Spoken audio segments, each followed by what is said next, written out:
Dua pelaku penganiayaan marbot masjid di Palembang akhirnya tertangkap. Pelaku menyesal.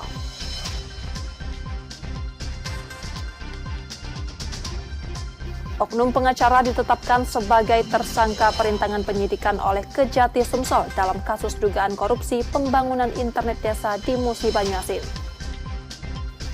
Operasi pangan murah diminati warga Palembang menyusul mulai naiknya harga kebutuhan jelang Hari Raya Idul Adha.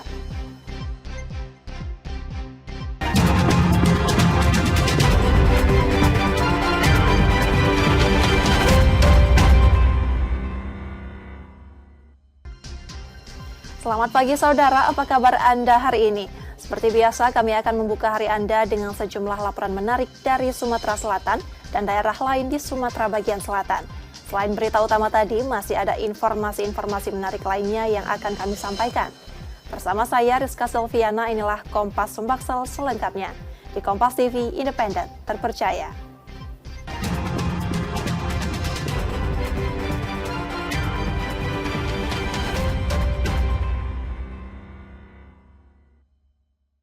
Kita awali informasi pertama saudara, pelarian pelaku utama penganiayaan terhadap seorang pengantin pria di Palembang berakhir.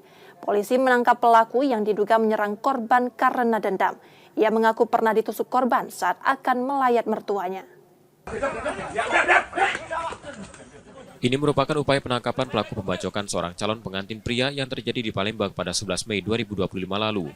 Pelaku dibekuk di tempat persembunyiannya di Batam yang dilakukan tim gabungan Jatan Ras Polda Sumsel dan Satreskrim Polrestabes Palembang. Tanpa perlawanan, pelaku langsung dibawa ke Palembang untuk menjalani pemeriksaan. Diketahui pelaku Reno alias Kencot, warga Kelurahan Lima Ulu, Kecamatan Sebang Ulu 1, Palembang. Dari pelaku, polisi menyita sebilah parang yang digunakan saat membacok korban. Hasil penyelidikan mengungkap motif pembacokan dipicu dendam lama. Pelaku mengaku pernah menjadi korban penusukan yang dilakukan korban saat hendak melayat mertuanya. Pelaku yang telah berkeluarga diketahui sudah merencanakan penyerangan sejak mengetahui korban akan melangsungkan pernikahan. Bersangkutan saudara Reno menghubungi rekan-rekannya yang lain untuk minta bantuan, yaitu saudara Rona alias Bodang, kemudian saudara Bambang alias Toya, dan saudara Yono untuk bersama-sama membantu tersangka saudara Rona, saya ulangi, saudara Reno alias Kencot untuk melakukan aksi penyerangan kepada saudara korban Ahmad Handa. Dendam yang tak kunjung padam membuatnya nekat melakukan aksi balas dendam meski sadar akan resikonya. Pelaku juga diketahui pernah menjalani hukuman penjara dalam kasus serupa. Kalau tidak dibalas, tidak plong rasanya, Pak. Oh, habis kita apa tuh lari kemana kita, Pak? Lari ke Dumai, Pak. Dumai, Pekanbaru. Iya. Habis itu lari kemana lagi? Ke Batam. Batam. Berapa hari di Dumai? Di Dumai sehari. Oh, habis itu langsung ke Batam.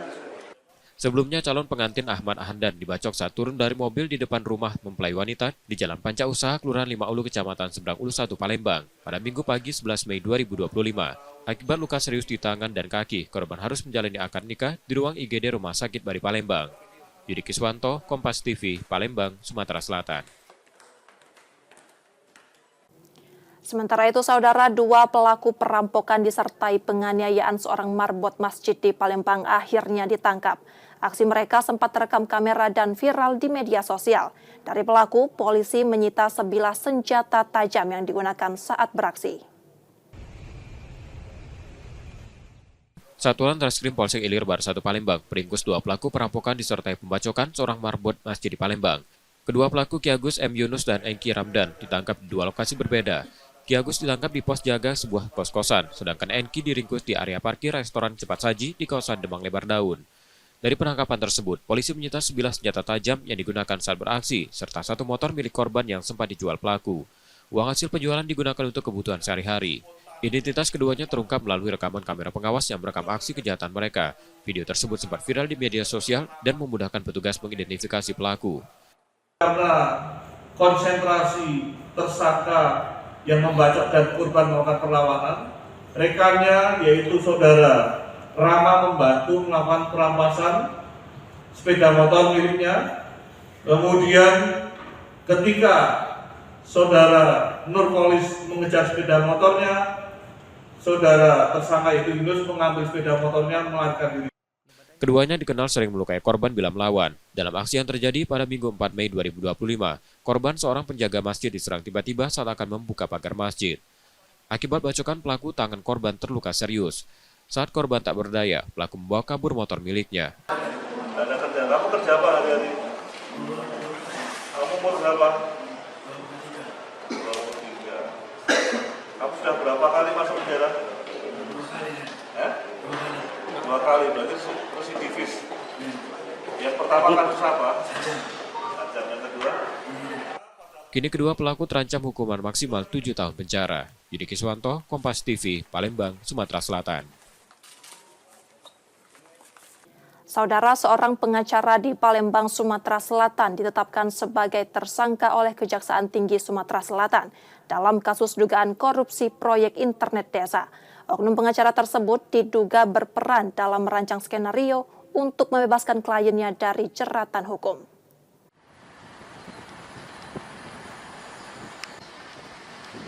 Seorang oknum pengacara berinisial MO dan kliennya MA yang merupakan terpidana kasus korupsi internet desa telah ditetapkan sebagai tersangka tim penyidik Dinsus Kejati Sumsel. Kasus ini berakar dari dugaan upaya kedua tersangka untuk menghalangi proses hukum terkait proyek pengadaan internet desa di Kabupaten Musi Banyuasin pada 2019 sampai 2020. Menurut Kejati Sumsel, MO diduga merancang skenario untuk membebaskan kliennya MA dari jeratan hukum.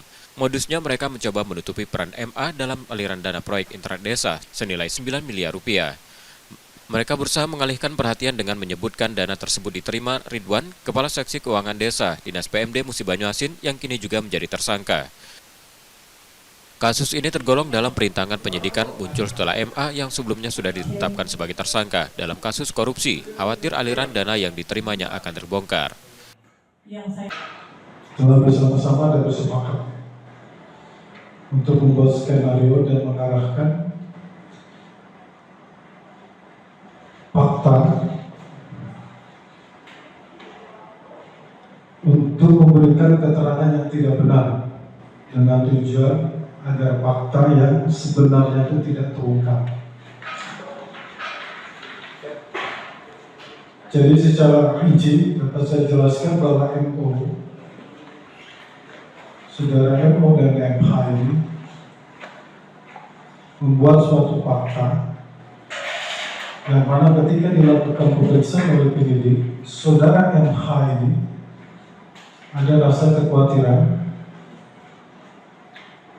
bahwa fakta yang sebenarnya yang telah diinsafi dan disadari bahwa dia telah menerima uang hasil dari kegiatan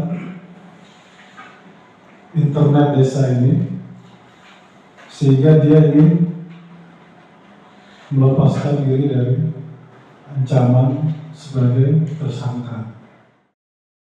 Saat ini kedua tersangka telah ditahan selama 20 hari di Rutan Pakjo Palembang untuk proses hukum lebih lanjut. Kejaksaan Tinggi Sumatera Selatan berkomitmen untuk menuntaskan kasus ini secara transparan dan tegas. Yudi Kiswanto, Kompas TV, Palembang, Sumatera Selatan. Suasana meriah acara akikah di Palembang, Sumatera Selatan mendadak berubah menjadi kepanikan. Diduga tak kuat menahan beban, panggung hiburan organ tunggal tiba-tiba ambruk membuat puluhan warga yang tengah menikmati acara berhamburan menyelamatkan diri. Suasana meriah sebuah acara akikah di Palembang mendadak berubah menjadi kepanikan. Panggung hiburan yang digunakan untuk pertunjukan musik tiba-tiba ambruk diduga tak kuat menahan beban puluhan warga di atasnya. Insiden ini terjadi pada Sabtu 31 Mei 2025 di Jalan Ahmad Yani, Lorong Haji Umar, Kelurahan 8 Ulu, Kecamatan Cakabaring. Beberapa warga sempat terjebak di bawah panggung yang terbuat dari papan. Menurut keterangan polisi, tidak ada korban dalam peristiwa ini, namun sejumlah warga mengalami luka ringan. Sebelum acara dimulai, polisi sebenarnya telah mengimbau pemilik hajat agar tidak memutar musik remix, namun diduga imbauan itu diabaikan. Dan kita lakukan pemeriksaan, kita lakukan upaya peneguran, dan atas robohnya panggung penonton itu tidak ada korban jiwa. Karena memang panggungnya pendek ya, hanya setengah meter, jadi itu menghindari hujan dan banjir, sehingga kita roboh juga tidak melalui satu dimensi ketinggian yang dapat membahayakan daripada para penontonnya atau pengunjungnya. Kini pemilik acara tengah diperiksa terkait dugaan pelanggaran penggunaan musik remix di lingkungan permukiman. Yudi Kiswanto, Kompas TV, Palembang, Sumatera Selatan. Efisiensi anggaran perlahan menggerus bisnis perhotelan di Palembang, Sumatera Selatan. Meski belum terjadi pemutusan hubungan kerja massal, pengurangan tenaga kerja sudah mulai terasa.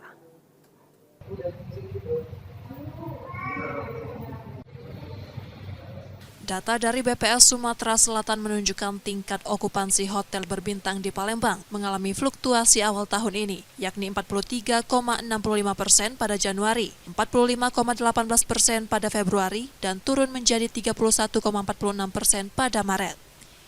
Sementara itu, okupansi hotel non-bintang juga menurun dari 20,97% di Januari menjadi 17,13% di Maret, meski sempat naik ke 26,08% pada Februari. Pada pertengahan Mei 2024, okupansi hotel sempat mencapai lebih dari 50%, dengan keterisian kota berada di kisaran 30 hingga 45% sepanjang tahun ini.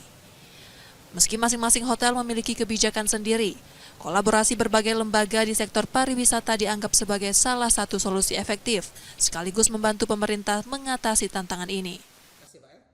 Kalau dibandingkan, itu dropnya itu hampir, kita ini kalau dibanding itu bisa turunnya itu sampai 50% loh. Jadi city okupansi ini menjadi sekarang 30-45%. Ini yang sangat berat sekali kan. Dulu kita masih di bulan Mei ini udah bisa ramai, kita udah di atas 50-60% biasanya. Tapi sekarang ini untuk narik ini sangat sulit sekali. Jadi ada langkah-langkah khusus yang harus dilakukan oleh masing-masing hotel dengan kebijakan masing-masing yang mereka miliki. Survei April lalu mencatat 70% hotel di Jakarta berencana melakukan pemutusan hubungan kerja antara 10 hingga 30% karyawan. Di Palembang, PHK massal belum terjadi, namun beberapa hotel mulai mengurangi tenaga kerja, termasuk penghentian pekerja harian sejak Januari lalu di salah satu hotel pusat kota. Dibandingkan masa pandemi COVID-19, bisnis perhotelan kini menghadapi tantangan baru akibat efisiensi anggaran. Kalau untuk efisiensi ini kan sebenarnya sudah dimulai dari pertengahan Januari ya Mas ya. Nah kalau itu sih sebenarnya kita sudah lakukan penanggulangan lebih awal. Jadi biasanya kita punya daily worker namanya. Nah si daily worker ini memang sudah ditiadakan semenjak bulan Februari lah itu. Seperti yang kita lihat dari berita juga, kayak tempat-tempat Jakarta ya banyak yang tutup juga ya. Ya mudah-mudahan nggak begitu ya. Mudah-mudahan pemerintah lebih terbuka ke depannya, lebih diperhatikan lagi lah untuk bisnis perhotelan ini. Mudah-mudahan ada perubahan lah Mas dari pemerintah ya. Itu harapan dari kita ya. Pemerintah diharapkan dapat mengambil kebijakan strategis untuk mengatasi tekanan ini dan menjaga stabilitas industri perhotelan di Sumatera Selatan. Muhammad Reza Pahlevi, Kompas TV, Palembang, Sumatera Selatan. Saudara, setelah jeda kami masih akan kembali dengan informasi dan sorotan menarik lainnya. Tetaplah bersama kami di Kompas Sumbaksel.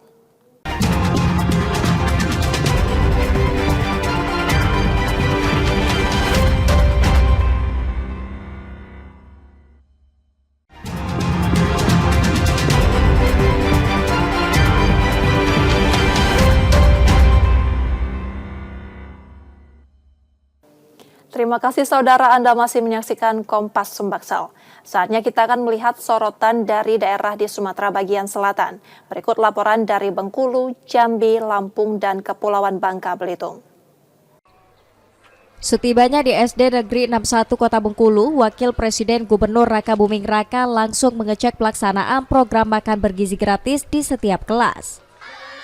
Gibran ingin memastikan program MBG berjalan dengan baik dan tidak ada kesalahan dalam pelaksanaannya di lapangan.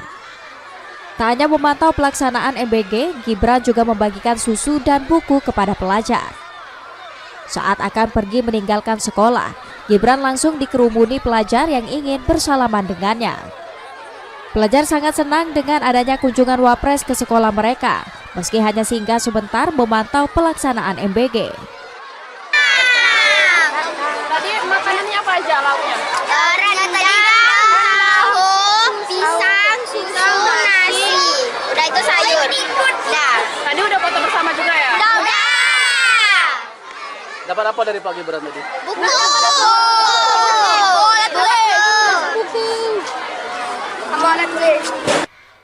Usai menjalani kunker di Bengkulu, Gibran langsung melanjutkan perjalanannya ke ibu kota Nusantara. Bayazir Al-Raihan, Kompas TV Bengkulu. Menjelang Hari Raya Idul Adha, Sekretariat Presiden bersama Dinas Peternakan dan Kesehatan Hewan mengecek kondisi hewan kurban yang disumbangkan Presiden Prabowo untuk warga Bengkulu. Pengecekan berlokasi di Jalan Melinjo, Kelurahan Bumi Ayu, Kota Bengkulu.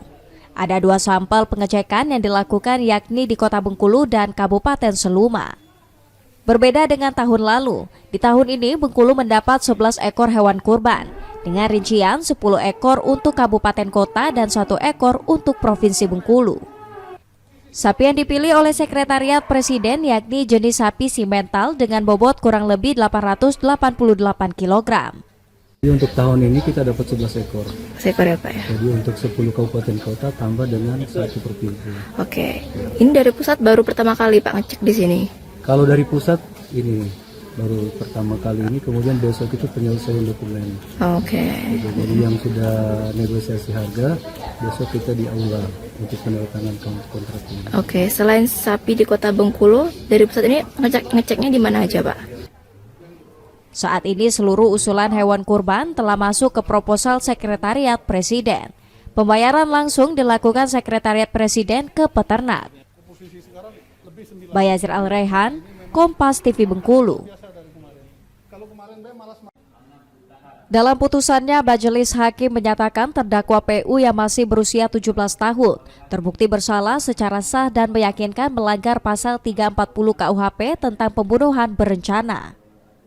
Namun karena terdakwa masih di bawah umur dan mengikuti sistem peradilan anak, Majelis Hakim menjatuhkan vonis 10 tahun penjara sesuai dengan tuntutan jaksa penuntut umum. Berdasarkan pasal 81 Undang-Undang Sistem Peradilan Pidana Anak, terdakwa anak mendapat pemotongan hukuman setengah dari ancaman maksimal. Ya, putusan hakim yang beliau majelis hakim tadi pada pokoknya sama dengan apa yang kami tuntutkan, yaitu perbuatan anak terbukti melanggar pasal 340 KUHP. Atas putusan itu hakim tadi memberikan kesempatan untuk kedua belah pihak, dalam hal ini anak dan penuntut umum, untuk berpikir-pikir dulu. Nanti kita tunggu selama 7 hari ke depannya apakah pihak anak itu melakukan banding atau tidak.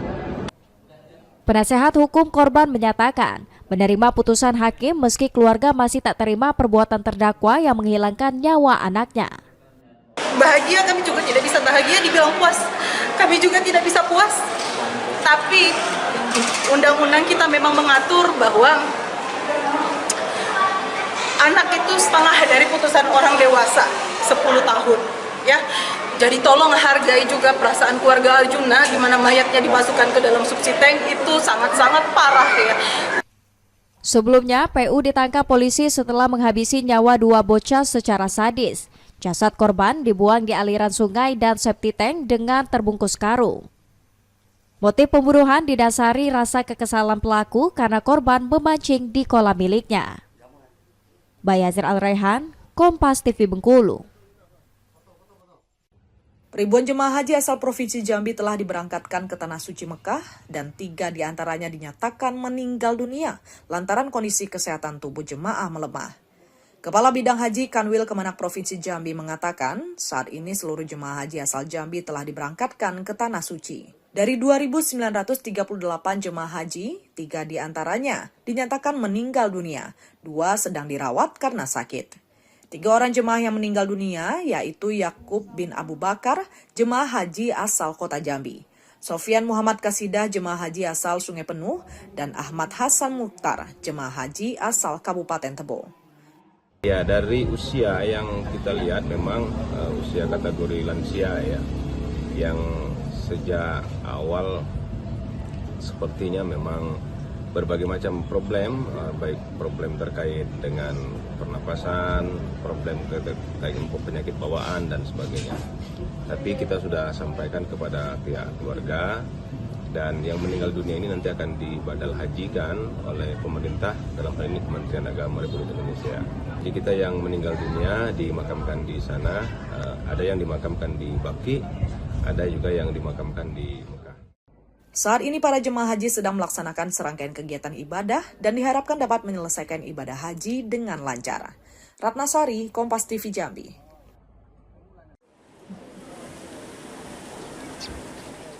Menteri Koordinator Bidang Pangan Zulkifli Hasan resmikan Koperasi Merah Putih di Desa Bumisari, Kecamatan Natar, Kabupaten Lampung Selatan, Lampung.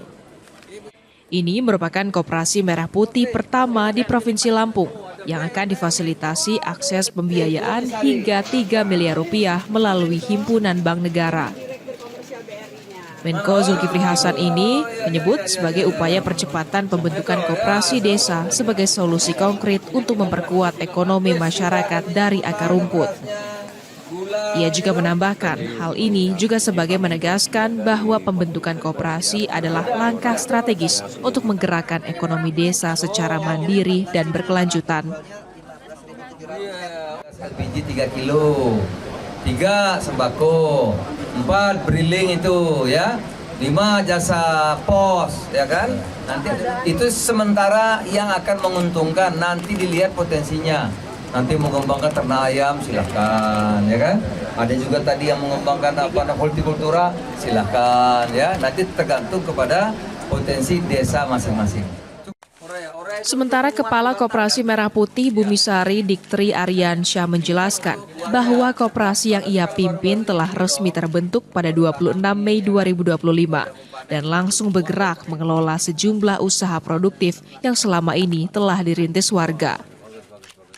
Koperasi Merah Putih Bumisari saat ini mengelola lahan milik desa seluas 3.800 meter persegi di lokasi strategis, yang kedepannya akan dimanfaatkan lebih maksimal untuk mendukung program-program sosial, seperti dapur makan bergizi gratis yang bekerja sama dengan petani lokal. Yang pertama kami mengharapkan dukungan, bimbingan dan arahan agar kedepannya koperasi kami Merah Putih, Koperasi Desa Merah Putih Bumisari ini benar-benar bisa menjadi badan usaha yang ada di desa dengan melibatkan semua kelembagaan ekonomi yang ada dalam mensejahterakan masyarakat khususnya di desa Bumisari. Dan juga kami harapannya banyak program-program lain yang bisa mensupport kami, terutama melihat potensi desa. Program Koperasi Merah Putih ini diyakini Menko Bidang Pangan Zulkifli Hasan menjadi solusi untuk memutus rantai yang menguntungkan tengkulak-tengkulak, pinjaman online, dan rentenir. Roma Fria Idam, Kompas TV, Lampung Selatan, Lampung.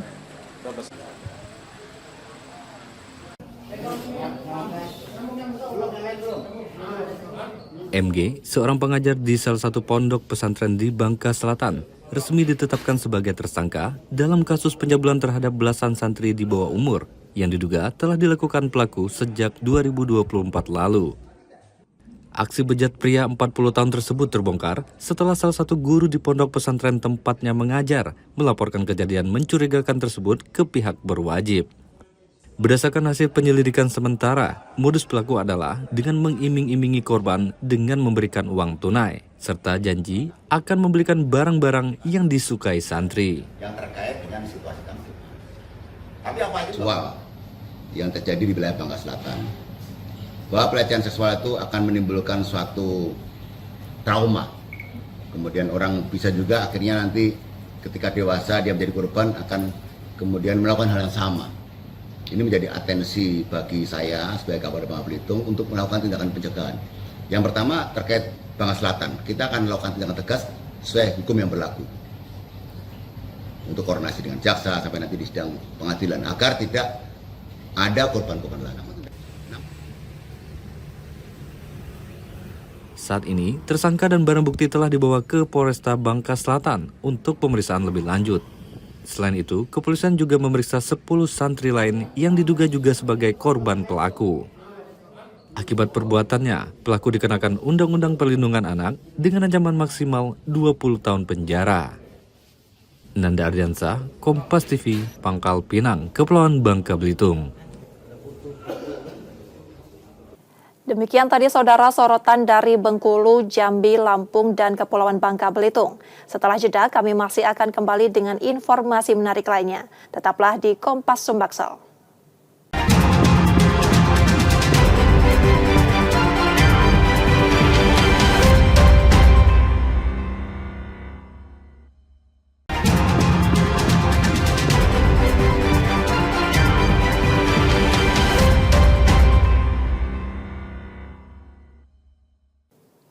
Saudara Rizka Silviana masih menemani Anda di Kompas Sumbaksel.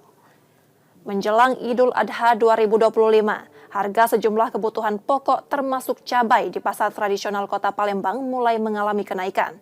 Kenaikan ini terjadi sejak beberapa pekan terakhir seiring meningkatnya permintaan menjelang Hari Raya.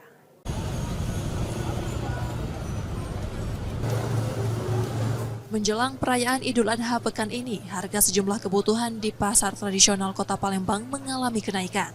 Kenaikan terjadi bertahap sejak beberapa pekan terakhir.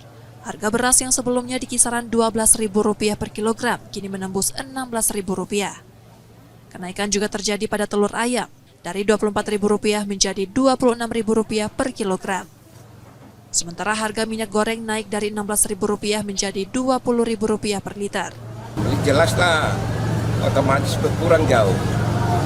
Ya seluruh bukan hanya sembako, seluruh barang sekarang naik. Coba Anda lihat, kalau cuma sekarang sepi di pasar ini. Tidak hanya sembako, harga cabai juga ikut melonjak. Cabai burung naik dari Rp36.000 menjadi Rp40.000 per kilogram.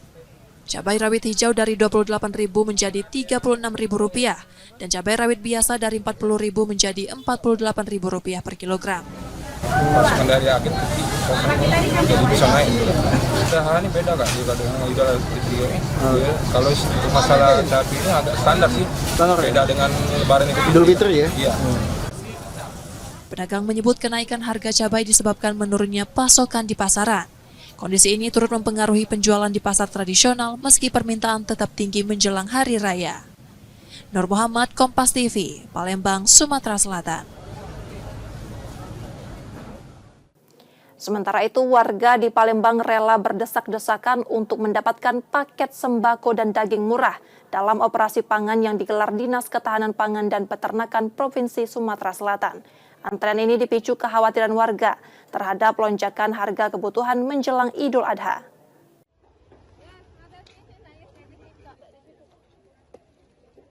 Dinas Ketahanan Pangan dan Peternakan Sumatera Selatan menggelar operasi pangan murah yang menawarkan sembako dan daging dengan harga di bawah pasaran. Pasar murah ini langsung diserbu warga yang rela berdesak-desakan untuk mendapatkan paket sembako dengan beras 5 kg dijual seharga Rp74.000 dan minyak goreng 1 liter seharga Rp15.500, termasuk daging ayam. Gerakan pangan murah walaupun tidak seluruh wilayah, tapi ada salah satu wilayah yang cukup padat, yaitu di Sukabangun 1, dan insya Allah akan kita laksanakan GPM namanya Gerakan Pangan Murah. Itu mungkin mudah-mudahan dengan adanya GPM walaupun hanya spot, tapi ini akan membantu masyarakat di sekitarnya. Warga mengaku operasi pasar murah ini sangat membantu perekonomian mereka di tengah lonjakan harga bahan pokok menjelang Idul Adha. Selain itu, pasar murah ini juga untuk menekan inflasi yang sering terjadi saat perayaan hari besar. Bantu ke keuangan kami.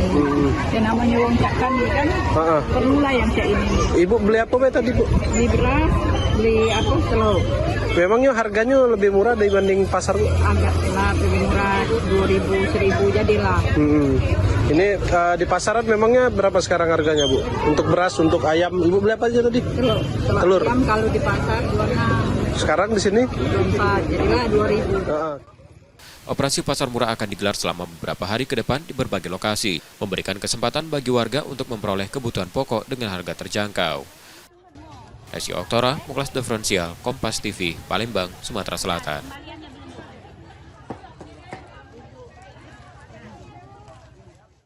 Sejak dilantik 20 Februari 2025, pasangan wali kota dan wakil wali kota Palembang Ratu Dewa dan Prima Salam telah melewati 100 hari pertama kepemimpinan. Di fase awal ini, keduanya mulai menata visi menjadi aksi. Tak hanya fokus pada pembenahan layanan publik dan pembangunan kota, mereka juga membuka ruang kolaborasi.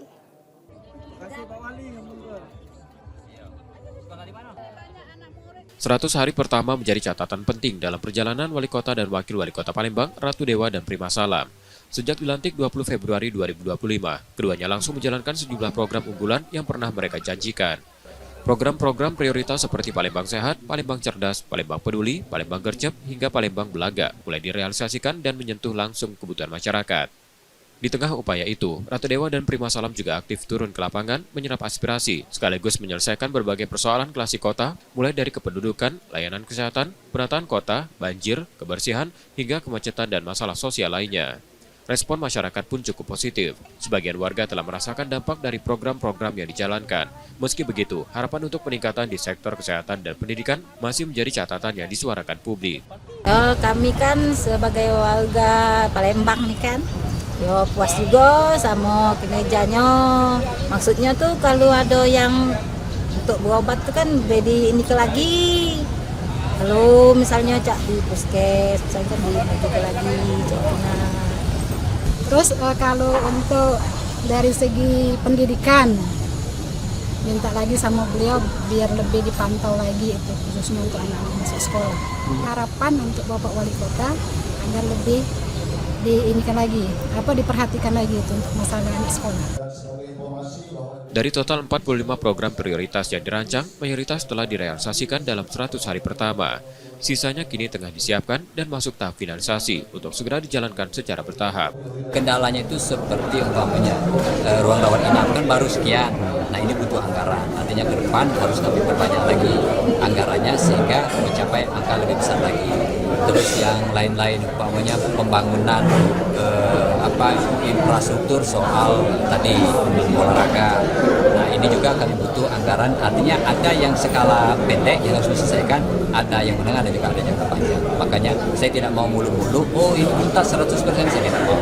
Yang benar-benar real sudah kami launching, sudah kami laksanakan, baru 75%. Langkah awal ini menjadi gambaran visi kepemimpinan Ratu Dewa Prima Salam membangun Palembang yang lebih sehat, cerdas, dan peduli dengan semangat kolaborasi bersama seluruh elemen kota. Nur Muhammad, Kompas TV, Palembang, Sumatera Selatan. Sementara itu, Dinas Pemuda dan Olahraga Sumatera Selatan mengajukan penetapan tarif penggunaan Stadion Madia Bumi Sriwijaya Palembang ke Direktorat Jenderal Kekayaan Negara. Stadion ini dimanfaatkan untuk kegiatan olahraga dan berbagai aktivitas lainnya, serta berpotensi menjadi sumber pendapatan asli daerah Pemprov Sumsel.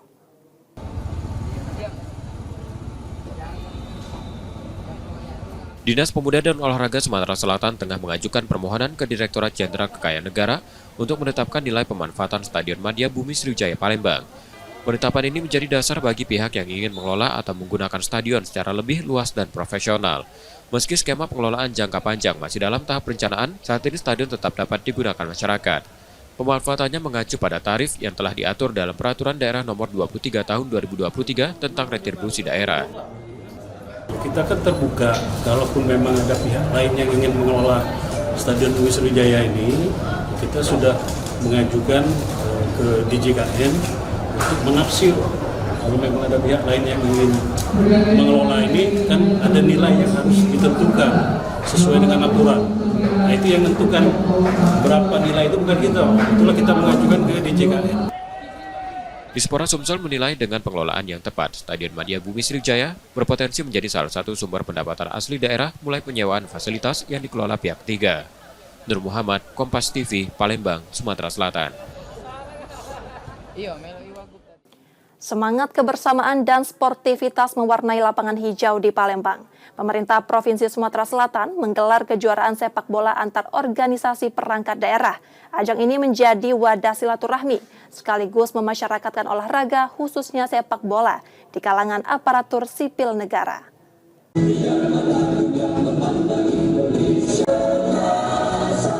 Sebanyak 29 tim dari berbagai organisasi perangkat daerah di Sumatera Selatan ambil bagian dalam kejuaraan sepak bola Piala Gubernur Sumatera Selatan 2025. Ajang ini digelar Dinas Pemuda dan Olahraga dalam rangka memperingati Hari Jadi Provinsi ke-78 yang jatuh pada 15 Mei 2025.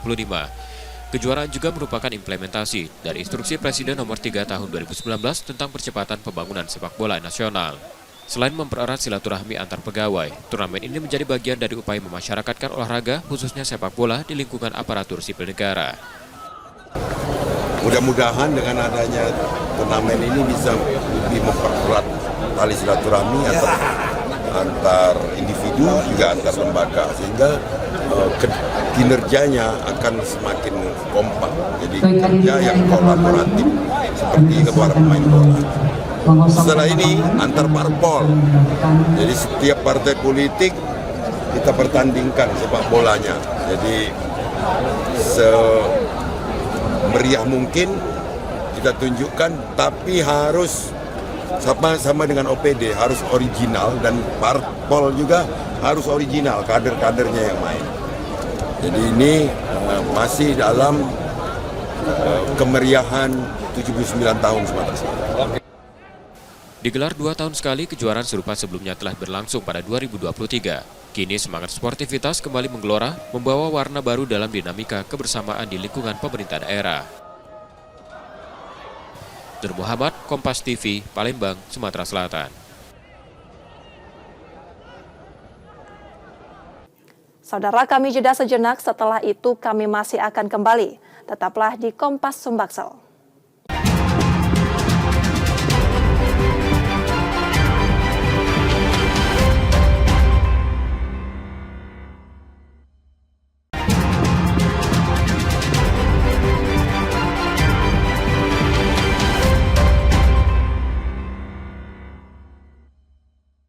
Terima kasih saudara, Anda masih menyaksikan Kompas Sumbaksel.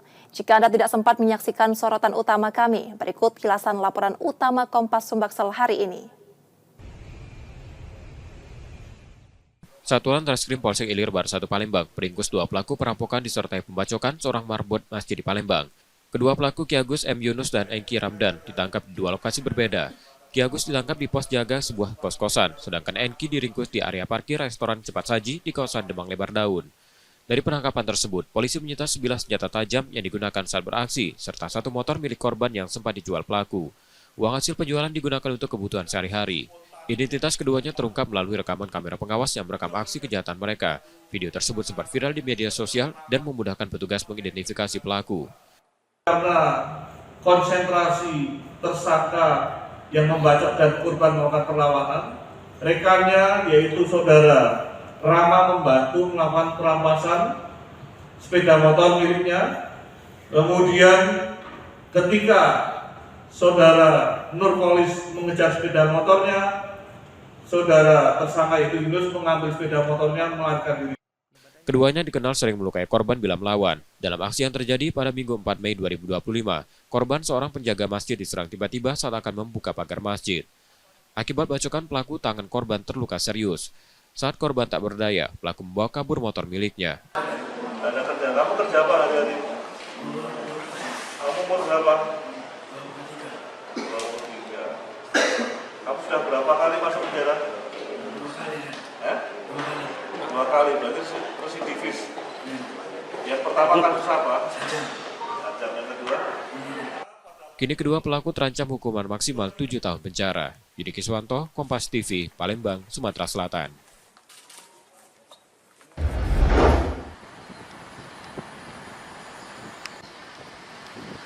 Seorang oknum pengacara berinisial MO dan kliennya MA yang merupakan terpidana kasus korupsi internet desa telah ditetapkan sebagai tersangka tim penyidik Dinsus Kejati Sumsel. Kasus ini berakar dari dugaan upaya kedua tersangka untuk menghalangi proses hukum terkait proyek pengadaan internet desa di Kabupaten Musi Banyuasin pada 2019 sampai 2020. Menurut Kejati Sumsel, MO diduga merancang skenario untuk membebaskan kliennya MA dari jeratan hukum. Modusnya mereka mencoba menutupi peran MA dalam aliran dana proyek internet desa senilai 9 miliar rupiah. Mereka berusaha mengalihkan perhatian dengan menyebutkan dana tersebut diterima Ridwan, Kepala Seksi Keuangan Desa, Dinas PMD Musi Banyuasin yang kini juga menjadi tersangka. Kasus ini tergolong dalam perintangan penyidikan muncul setelah MA yang sebelumnya sudah ditetapkan sebagai tersangka dalam kasus korupsi, khawatir aliran dana yang diterimanya akan terbongkar. Telah bersama-sama dan bersepakat untuk membuat skenario dan mengarahkan fakta untuk memberikan keterangan yang tidak benar dengan tujuan agar fakta yang sebenarnya itu tidak terungkap. Jadi secara rinci dapat saya jelaskan bahwa MO, saudara MO dan MH ini membuat suatu fakta yang mana ketika dilakukan pemeriksaan oleh penyidik, saudara MH ini ada rasa kekhawatiran bahwa fakta yang sebenarnya yang telah disapi dan disadari bahwa dia telah menerima uang hasil dari kegiatan internet desa ini, sehingga dia ingin melepaskan diri dari ancaman sebagai tersangka. Saat ini kedua tersangka telah ditahan selama 20 hari di Rutan Pak Jo Palembang untuk proses hukum lebih lanjut. Kejaksaan Tinggi Sumatera Selatan berkomitmen untuk menuntaskan kasus ini secara transparan dan tegas. Yudi Kiswanto, Kompas TV, Palembang, Sumatera Selatan.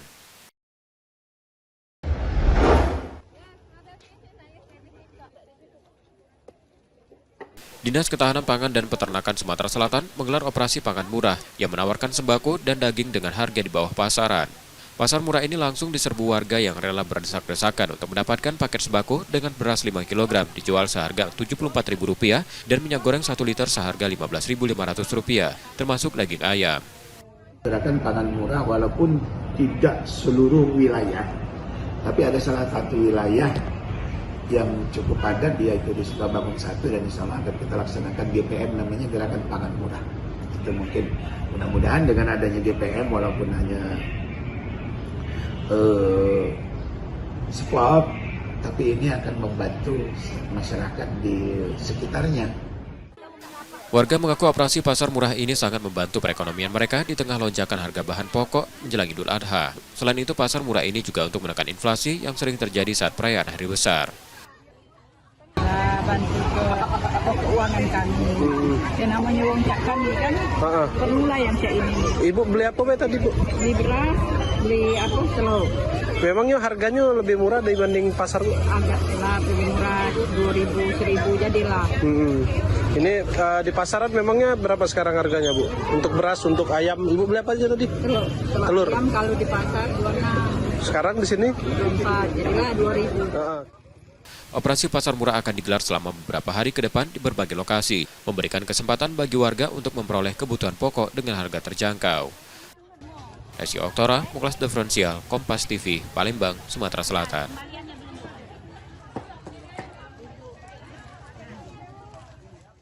Informasi tadi saudara menjadi akhir dari Kompas Sumbaksel hari ini.